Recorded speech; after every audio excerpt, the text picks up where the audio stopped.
3 in the morning, and I'm staring at the ceiling like it holds the secrets of the universe. Spoiler alert, it doesn't. Just water stains shaped like my marriage, slowly spreading and impossible to ignore. My name is Evan Carter, and I'm a forensic accountant. That means I find money people don't want found and lies people don't want exposed. Ironic considering I've been living with both for months. Sarah shifts beside me, her breathing too controlled for sleep. She's been doing this dance for weeks, pretending to rest while her mind races with whatever guilt keeps successful corporate executives awake at night. Big presentation tomorrow? I ask the darkness. She startles. I thought you were asleep. Hard to sleep when your wife keeps checking her phone every 10 minutes. The blue glow illuminates her face as she scrolls. Just work stuff. Richard wants the quarterly reports perfect before the board meeting. Richard Huxley. Her boss, her mentor, her ticket to the executive floor. Funny how his name keeps coming up in conversations that used to be about us. Must be some reports, I mutter. Sarah's phone buzzes. She reads the message, and even in the dim light, I catch her smile, the kind she used to save for me. I need to go in early, she says, already climbing out of bed. Richard scheduled an emergency strategy session. At 3 a.m.? You know how demanding he is. Oh, I'm learning exactly how demanding Richard Huxley can be. I watch her move around our bedroom, our perfectly decorated, magazine-worthy bedroom that feels more like a showroom than a home. Everything carefully curated to project success, stability, the American dream with a mortgage we can barely afford. Sarah disappears into the bathroom. I hear the shower start, which is odd since she showered before bed. But then again, lots of things about Sarah have become odd lately. My phone sits on the nightstand, silent and judgmental, unlike Sarah's, which hasn't stopped buzzing since midnight. I glance toward the bathroom door, then at her purse on the dresser. I'm a forensic accountant. I investigate financial irregularities for a living. Pattern recognition is my specialty. And the patterns here are screaming so loud they're giving me a headache. The shower stops. I close my eyes, feigning sleep, as Sarah emerges in a cloud of expensive perfume, the kind she wears for special occasions. See you tonight, she whispers, kissing my forehead like I'm her sick grandfather. I wait until her car pulls out of the driveway before getting up. The house feels different without her nervous energy filling it. Quieter, but also more honest. In the kitchen, I make coffee and boot up my laptop. If Richard Huxley wants perfect quarterly reports, he's about to get them, along with a few extra details he probably wasn't expecting. My phone rings. Omar, my best friend and cybersecurity consultant. You're up early, he says. Couldn't sleep. Sarah had another emergency meeting. With Prince Charming? Omar's never liked Richard. Something about his handshake being too firm and his smile too practiced. Trust me, Omar had said after meeting him at our Christmas party. Guys who try that hard to be likable are usually hiding something. Speaking of which, I say, I might need your help with something. Finally ready to admit your marriage is circling the drain? Let's just say I'm conducting an audit. On Sarah. On the truth. Omar's quiet for a moment. You sure you want to go down this road, Evan? Some things you can't unknow? I think about Sarah's secret smiles, her mysterious phone calls, her sudden interest in working late. I think I already know. I just need proof. All right, but we do this right. Clean, legal, no gray areas. Wouldn't have it any other way. After hanging up, I sit in our pristine kitchen, surrounded by the life Sarah and I built together. 5 years of marriage, 7 years total. We met at a corporate mixer. She was ambitious marketing, I was boring accounting. Opposites attract, or so we told ourselves. Now I'm wondering if we were ever really together or just two people playing house until something better came along. My laptop chimes with an email notification. Sarah sending me her schedule for the week. Lots of late meetings, several business dinners, and a weekend conference in the city. I forward the email to Omar with a simple message. Let's see how much of this is actually on her company calendar. The coffee tastes bitter, but then again, everything does when you're swallowing the truth. Omar's apartment looks like a Best Buy exploded. Monitors everywhere, cables snaking across the floor, and enough computer equipment to launch a satellite. He's hunched over his main workstation, fingers flying across 3 keyboards simultaneously. Your wife's calendar's interesting, he says without looking up. Very creative. I lean over his shoulder. On the screen, two calendars side by side, Sarah's official company schedule and the one she sent me. See these meetings with Richard? Omar points to several entries. According to the company system, they don't exist. No conference rooms booked, no other attendees listed.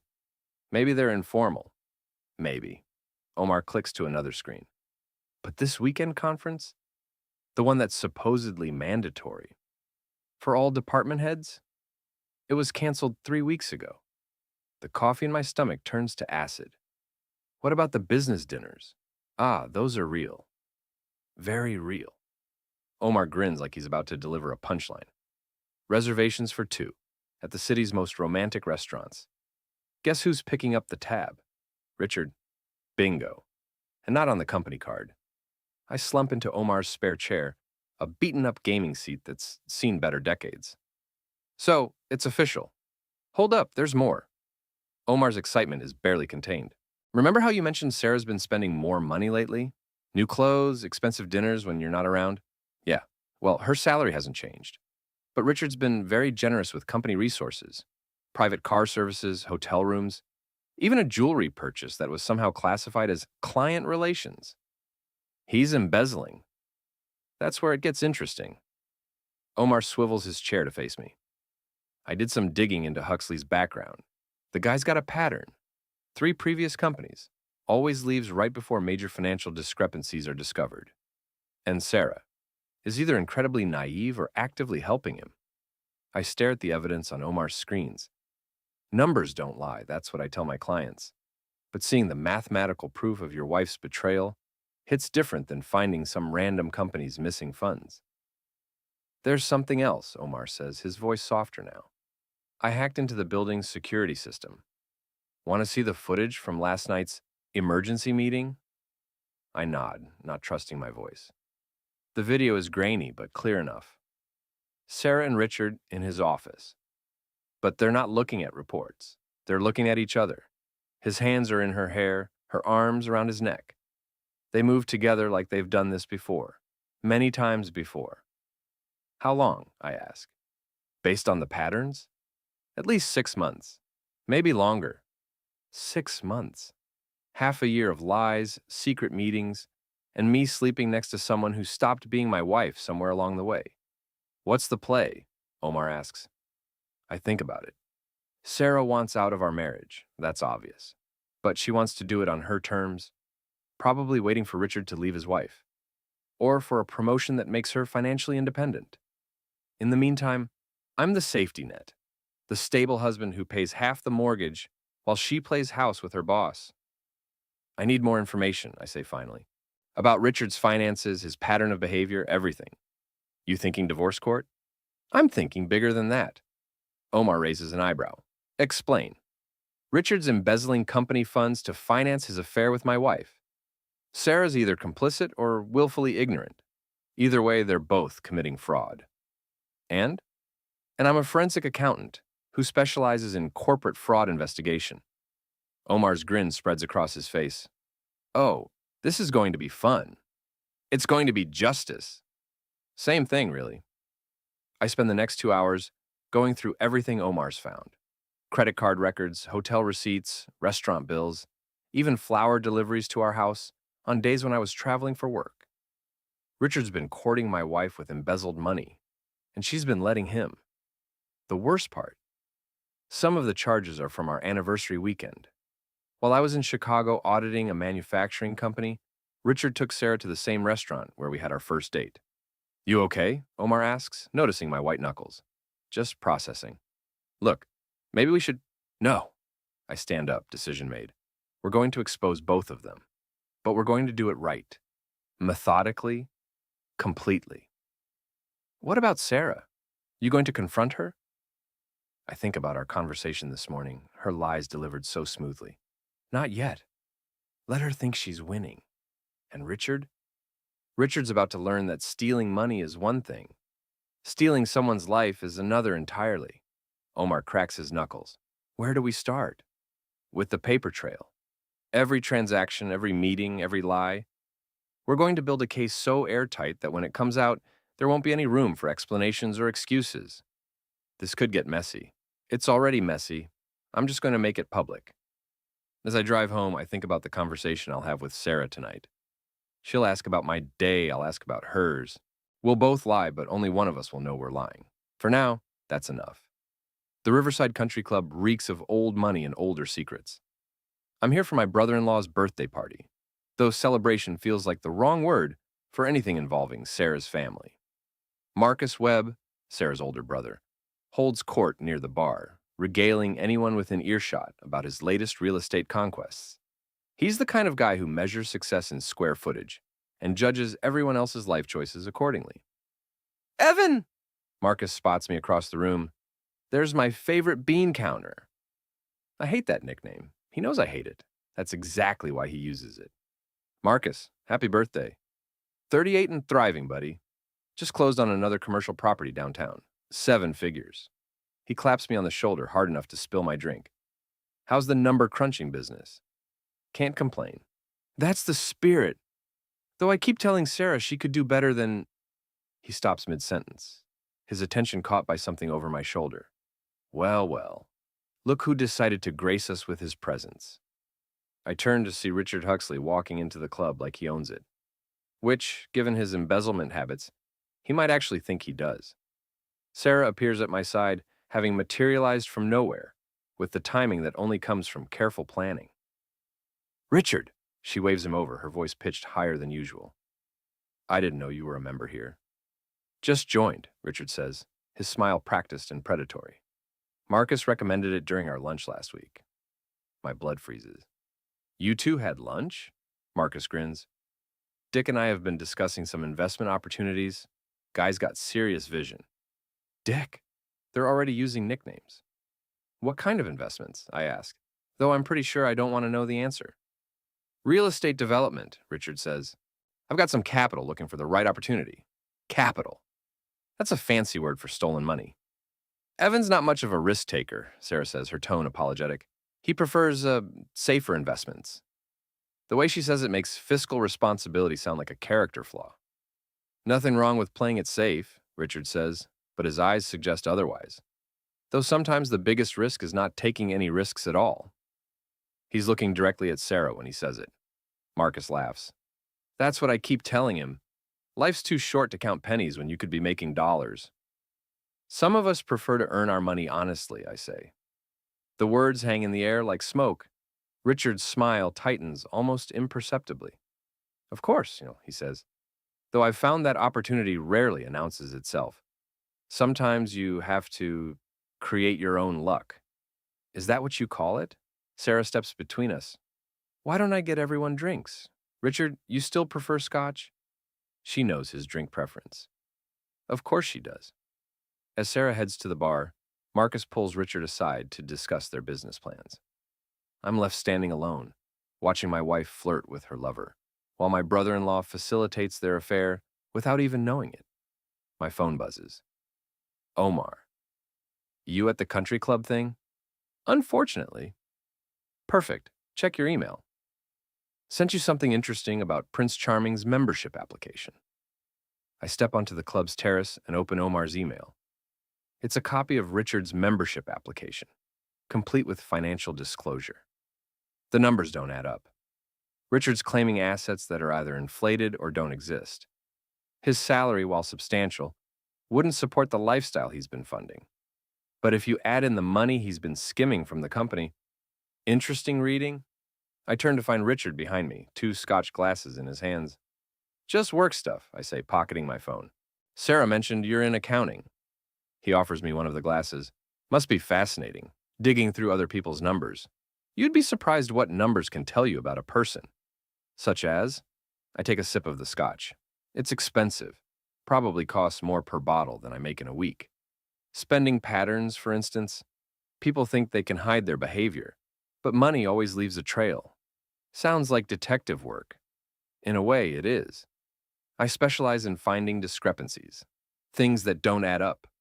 Richard's laugh sounds forced. Good thing I keep my books clean. I'm sure you do. We stand in comfortable silence.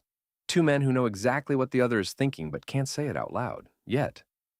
Sarah's lucky to have someone so thorough, Richard says finally. I like to think I'd take care of what's mine. Of course, though sometimes what we think is ours. He shrugs. Well, people aren't property, are they? No, but trust is, and once that's broken, it's hard to repair, Richard finishes. I imagine your line of work has made you rather cynical about human nature. Just realistic. Realistic. He rolls the word around like he's tasting it. Sarah's mentioned you can be quite intense about details. The fact that they've discussed my personality feels like another violation. Details matter. Miss one small thing and the whole picture changes. Speaking of pictures, Richard says, pulling out his phone, Sarah showed me some photos from your anniversary dinner. Beautiful restaurant. He swipes through his phone, showing me pictures that Sarah must have sent him. Pictures of us, intimate moments, from what I thought was a private celebration. We went back there last week, he continues casually. Amazing wine list. The scotch turns to poison in my mouth. You and Sarah? Business dinner with clients. She recommended it. Liar. I've seen the reservation records. It was just the two of them. Small world, I manage, getting smaller every day. Sarah appears at the terrace door. There you are. Marcus is looking for you, Richard. Something about property surveys. As Richard walks away, Sarah moves to stand beside me. What were you two talking about? Business. He likes you, you know. Said you were more interesting than he expected. How flattering. Sarah studies my face. You seem tense. Just tired. Maybe we should leave early. If you want. But as we gather our things, I catch Richard watching us from across the room. He raises his scotch glass in a mock toast, his smile sharp enough to cut glass. The drive home is quiet. Sarah stares out the window while I process everything I've learned. Richard isn't just stealing money and sleeping with my wife. He's recruiting my own family to help him do it. Marcus's investment opportunity is probably another shell company, another way to launder stolen funds. And Sarah's right in the middle of it all, whether she knows it or not. Did you have fun tonight? Sarah asks as we pull into our driveway. Enlightening, I say. Marcus really likes Richard. I noticed. Maybe you could try to like him too. For my sake. I look at my wife, really look at her. When did she become a stranger? When did her loyalty shift from us to him? I'll try, I lie, but as we walk into our house, I'm already planning my next move. Richard wants to play games with my life? Fine. But he's about to learn that some games have consequences he never saw coming. The rooftop bar downtown pulses with the kind of energy that comes from overpriced cocktails and underexamined life choices. Sarah's company is throwing their quarterly celebration here, which means I get to watch my wife and her lover pretend to be professional, while I smile and make small talk with people who have no idea they're witnessing a slow-motion car crash. Evan Carter, right? A woman approaches with a martini and a predatory smile. Jennifer Walsh, head of HR. Sarah's told me so much about you. All good things, I hope. She says you're very thorough in your work. There's that word again. Apparently, it's how Sarah describes me to everyone. Thorough, like I'm a particularly diligent janitor. I try to be complete, I say. Sarah mentioned you do fraud investigation. Must be fascinating catching people in lies. You'd be surprised how often people reveal themselves without realizing it. Jennifer laughs. Sounds ominous? Just observational. Across the room, Sarah stands close to Richard as he addresses the company leadership. Too close. Her hand rests on his arm as he speaks, and when he makes a joke, she laughs like it's the funniest thing she's ever heard. They work well together, Jennifer observes, following my gaze. So, I see. Richard's been a great mentor for her. Really pushed her to take risks, think bigger. Risks? You know, career-wise. Sarah used to be so conservative in her approach. Richard's helped her become more ambitious. I bet he has. Excuse me, I tell Jennifer, and make my way toward the bar. I need something stronger than wine for what's coming next. Evan! Marcus appears beside me, already 3 drinks past his limit. Hell of a party, right? Sarah's company really knows how to celebrate. It's something. Dick's been telling me about their expansion plans. Guy's got vision, I'm telling you. We're looking at some serious opportunities. What kind of opportunities? Marcus leans in conspiratorially. Real estate development. There's this property downtown. Perfect for mixed-use development. Dick's got the capital, I've got the connections. How much capital? Couple million to start. Guy's loaded, apparently. Made some smart investments over the years. Smart investments. That's one way to describe embezzlement. You might want to be careful, Marcus. Sometimes deals that seem too good to be true are exactly what they seem, Marcus interrupts. Look, I know you're risk averse, but some of us are willing to bet on ourselves. It's not about risk aversion, it's about due diligence. Due diligence. Marcus rolls his eyes. You sound like Sarah. She's always going on about proper procedures and documentation. That stops me cold. Sarah's involved in your deal? She's the one who introduced me to Dick in the first place. Said he was looking for investment partners. The pieces click into place. Sarah isn't just having an affair. She's actively helping Richard launder stolen money through my own family. When did this start? A few months ago. Sarah said Dick was impressed with my portfolio, wanted to discuss opportunities. A few months ago. Right around the time their affair began. Marcus, listen to me. There's my favorite number cruncher. Richard materializes beside us, all smiles and expensive cologne. Up close, I can see the flush in his cheeks that comes from too much confidence and not enough consequences. Richard, I say, great party, isn't it? Sarah's been working so hard on this quarter's numbers. Really impressive growth. I'm sure she has been working hard. Oh, she puts in long hours, very dedicated. Sometimes I have to force her to go home. The innuendo is subtle but unmistakable. He's taunting me, confident that I'm too polite or too weak to call him out in public. He's wrong. Speaking of numbers, I say, I've been looking at some interesting financial patterns lately. Amazing what you can learn from transaction records. Richard's smile doesn't waver, but something shifts in his eyes. Occupational hazard, I suppose. Must be hard to turn off the investigative instincts. Impossible, really. Especially when the patterns are so obvious. Obvious? Shell companies, inflated expenses, personal purchases disguised as business costs. The usual tricks. Marcus looks confused. What are you guys talking about? Just shop talk, Richard says, his voice steady.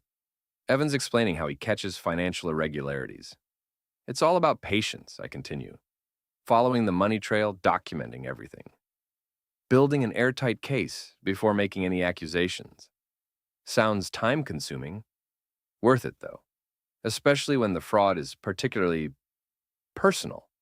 Now Richard's smile looks painted on. I imagine it would be satisfying to expose someone who's been stealing. Stealing money is one thing. Stealing someone's life is another entirely. The words hang between us like a challenge. Marcus is still oblivious, but Richard knows exactly what I'm saying.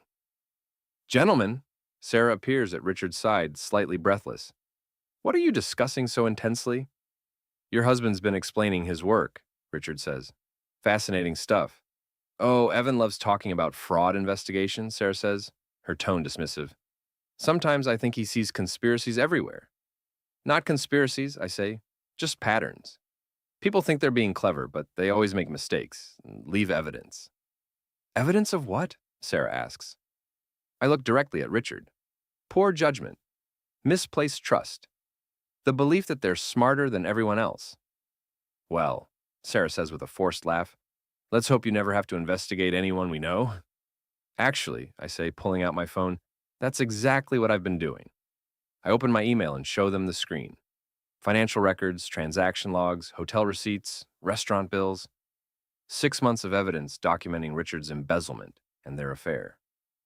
Sarah's face goes white. Richard's jaw tightens. What is this? Sarah whispers. The truth, I say. Every lie, every stolen dollar, every secret meeting. All documented. Marcus squints at the screen. I don't understand. What am I looking at? Evidence that your business partner has been embezzling company funds to finance his personal life, I say, including his relationship with my wife. The words hit like physical blows. Sarah staggers backward. Richard's hand moves to steady her, then stops as he realizes the gesture would only confirm everything. You're insane, Sarah says, but her voice lacks conviction. Am I? Should we go through the evidence together? The hotel room in Chicago when you were supposedly at a conference that was canceled? The jewelry purchase classified as client relations? The restaurant bills from places you've never been with me, but somehow know intimately? Evan, please. Or maybe we should discuss the shell companies, the inflated expense reports, the investment opportunities that are really just money laundering schemes? Marcus looks between us, understanding finally dawning. Sarah, is this true? She opens her mouth, but no words come out. Richard steps forward. I think you're confused about. I think you're done talking, I interrupt. Both of you. The rooftop has gone quiet around us. Other party guests have noticed the commotion, are starting to stare. You want to know what's really interesting? I continue, my voice carrying across the suddenly silent space. I've been hired as a consultant by your company's board of directors, Richard. They've been concerned about some financial irregularities. Imagine their surprise when I present my findings next week. Richard's face drains of color. You can't. I already have. I look around the room at the faces staring back at us. Sarah's colleagues, Richard's subordinates, the leadership team that trusted them both. Ladies and gentlemen, I say, raising my voice, I'd like to propose a toast to truth, justice, and the American way of exposing corporate fraud. The silence stretches like a held breath. Then someone starts clapping. The next morning brings consequences like a tsunami, fast, devastating, and impossible to stop once it starts. I'm in my home office, coffee growing cold as I field phone calls from reporters, lawyers, and company executives who want to know more about the evidence I presented last night. The story has already hit the local business news. Corporate executive under investigation for embezzlement and fraud. Sarah hasn't come home. My phone rings again. Omar. You magnificent bastard, he says without preamble. It's everywhere. Channel 7, the Business Journal, even the gossip blogs. I may have underestimated the impact. Are you kidding? This is perfect. Richard's finished, Sarah's toxic, and you're the hero who exposed corporate corruption. I don't feel like a hero. That's because you're still processing. Give it time. Through my office window, I see a news van pulling up outside, then another. Omar, I think I need to disappear for a while. Way ahead of you. Pack a bag. You're staying at my place until this dies down. As I'm throwing clothes into a suitcase, my phone buzzes with a text from an unknown number. We need to talk. S. I delete it without responding. The drive to Omar's takes twice as long as usual because I'm being followed by reporters. By the time I reach his apartment, my phone has 17 missed calls and 43 text messages. Welcome to fame, Omar says, helping me carry my bags upstairs. How does it feel to be the most hated man in corporate America? I'm the one who exposed the fraud. Yeah, but you also destroyed a marriage and took down a popular executive. Some people don't like whistleblowers. He's right. The comment sections on the news articles are split between people calling me a hero and people calling me a vindictive husband who couldn't handle his wife's success. Any word from Sarah? Omar asks. She wants to talk. You going to? I consider it. Part of me wants answers, explanations, some kind of closure. But what's left to say? I've seen the evidence. I know what she did. No point. She's been calling me too, and Marcus, and your sister. Pretty much everyone in your contact list. What's she saying? That you've lost your mind. That the evidence is fabricated. That Richard's being set up by business rivals. Creative. She also says she loves you and wants to work things out. That stops me. She said that. About an hour ago. Left a voicemail begging me to convince you to call her back. I sink into Omar's couch, suddenly exhausted. It's too late for that. Is it? You've seen the evidence, Omar. 6 months of lies, theft, betrayal. How do you come back from that? I don't know. But maybe she deserves a chance to explain. Explain what? How she accidentally fell into bed with her boss while helping him steal company money? Omar shrugs. People do stupid things for complicated reasons. Not that stupid. Not that complicated. But even as I say it, I'm wondering. The Sarah I married wouldn't have done this. The Sarah I fell in love with was honest, principled, ambitious, but ethical. When did she change? Or was I just too blind to see who she really was? My phone rings. Marcus. Evan, what the hell is going on? You've seen the news. I've seen accusations. I want to hear the truth from you. The truth is that your sister has been having an affair with a man who's been embezzling company funds. She helped him launder money through fake investment schemes, including the one he pitched to you. Silence. Marcus, this is insane. She's not capable of. The evidence says otherwise. Evidence can be fabricated. Not this much. Not this detailed. Marcus, I know this is hard to accept, but Sarah made her choice months ago. She's my sister, and she was my wife. More silence. What happens now? Marcus asks finally. Now the legal system takes over. Richard will probably be arrested. Sarah, depends on how much she knew and when she knew it. And your marriage? I look around Omar's cluttered apartment at the life I'm temporarily living because my real life imploded. There is no marriage. There hasn't been for months. I was just too stupid to realize it. After hanging up, I try to focus on practical matters, lawyers to call, statements to prepare, divorce papers to file. But my mind keeps drifting to Sarah's voicemail, the one Omar mentioned. Against my better judgment, I call my voicemail and listen. Evan, please call me back. I know you're angry and you have every right to be, but this isn't what it looks like. Richard manipulated both of us. He made me believe, God, I can't even explain it over voicemail.